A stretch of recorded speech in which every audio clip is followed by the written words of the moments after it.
వరకు కానీ చూసినాం. జ్వరం అని వచ్చింది. అక్కడ తీసుకొచ్చినాక సాయంకాలం సూదేసినాడు, పంపించేసినాడు. మళ్ళీ పొద్దున రమ్మన్నాడు. ఇంకొద్దు 12 గంటలకు వచ్చినాం. సూదేసినాడు. ఇంటికి పోయినాం. 2 సేపు అట్టున్నాం. మళ్ళీ కడుపు నొప్పి వచ్చేసి మళ్ళీ ఒకటే ఏడుపు. మళ్ళీ ఎత్తుకొచ్చినాం. మళ్ళీ ఎక్కడికి ఎత్తుకొచ్చినాక నా వల్ల కాదన్నాడు. తిరుపతి పంపించుకున్నాడు.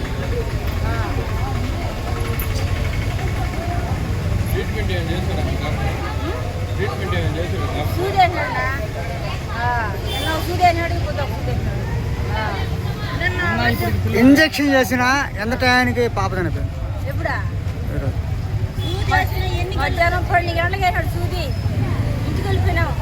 మళ్ళీ కడుపు నొప్పి అని వచ్చింది. మళ్ళీ వెంటనే వచ్చేసినాం. వెంటనే వచ్చేస్తే చూపిస్తే మన వల్ల కాదు, తిరుపతి తీసుకోమని. ఇంజక్షన్ వేసినప్పుడు పిల్లడు అట్టున్నాడు.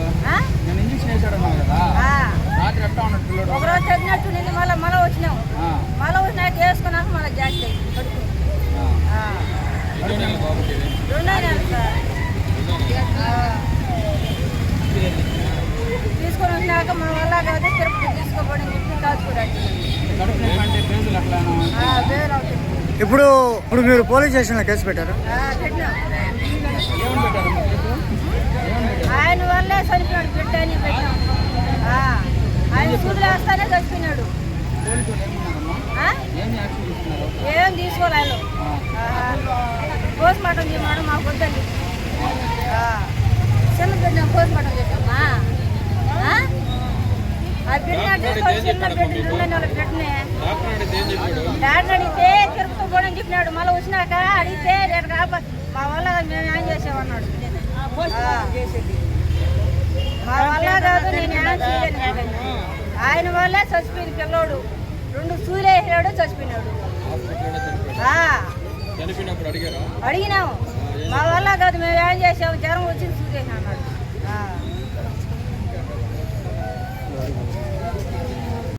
వాళ్ళు కేసు పెట్టుకోమంటే రాసుకున్నారు. ఏం సార్ న్యాయం అంటే న్యాయం చేస్తామన్నది. కాకపోతే పోస్ట్ మార్టం చేస్తే వాళ్ళ దేని వల్ల చచ్చిపోయాడు అనేదానికి వాళ్ళ మాటల వల్ల ఇదేనా ప్రాబ్లం అని. దాని తర్వాత మేము దాని దగ్గర కేసు పెట్టి వేస్తాం వాళ్ళని. వాళ్ళ కాడ కార్డులు ఉంటాయంట. చిన్నపిల్లలు రావట్లేదు కదా, సర్టిఫికేట్ల కార్డులు ఉంటాయి. ఆ కార్డుల ద్వారా ఏంటంటే మనం వాళ్ళకి కరెక్ట్గా గ్యారెంటీగా నేరుగా అడగలేము. పోస్ట్ మార్టం చేస్తే దాన్ని బట్టి మనం ఈ అబ్బాయి వాళ్ళు ఇంజక్షన్ వేసిన వల్ల చచ్చిపోయాడు అంటే అప్పుడు అవి వాళ్ళ కేసు తీసుకొని ఇమ్మీడియట్గా జైలు వేస్తాము. సిఏ గారు చెప్పారు అన్నాడు. సరే సార్, మాకు కొయ్యబెలేదు, మాకు బిడ్డ కొయ్యబెలేదు, మాకు కేసు బెలేదని వచ్చేసాడు. వాళ్ళ హాస్పిటల్ వల్ల మా బిడ్డ చచ్చిపోయాడు. మాకు లేకుండా పోయాడు.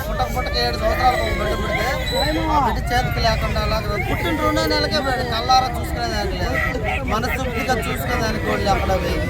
ఇప్పుడు ఆ బిడ్డ లేడు. మా ఆశలు నిండి ఆ అమ్మాయి పరిస్థితి ఎట్టుందో, తల్లి పరిస్థితి దారుణంగా ఉన్నది. ఈ అమ్మాయి వాళ్ళ అక్క అబ్బి కావాలంటది. ఎక్కడ తేవాలా? ఆడ న్యాయం లేదు, ఇక్కడ న్యాయం లేదు. ఆయన అడిగితే ఆయన వల్ల చనిపోయిందంటే కాదన్నాడు. వీళ్ళు న్యాయం చేయమంటే పోస్తే చెప్తా ఉన్నారు. మేము ఎవరు వల్ల చేయాలా? నాకేం అర్థం కాదు. ఎంత కావాలా? మేము ఏడ్చుకోవడం తప్పితే మాకు ఏం మిగల కన్నీళ్ళు తప్పితే మా బాబు మాకు లేడు. అందరి నుంచి ఏం లేదు సార్ మా దగ్గర. మొత్తానికి అది ఆ బిడ్డని మా బిడ్డని ఆ డాక్టర్ చంపేశాడు. అది అడిగితే మా వల్ల కాదు, మేమే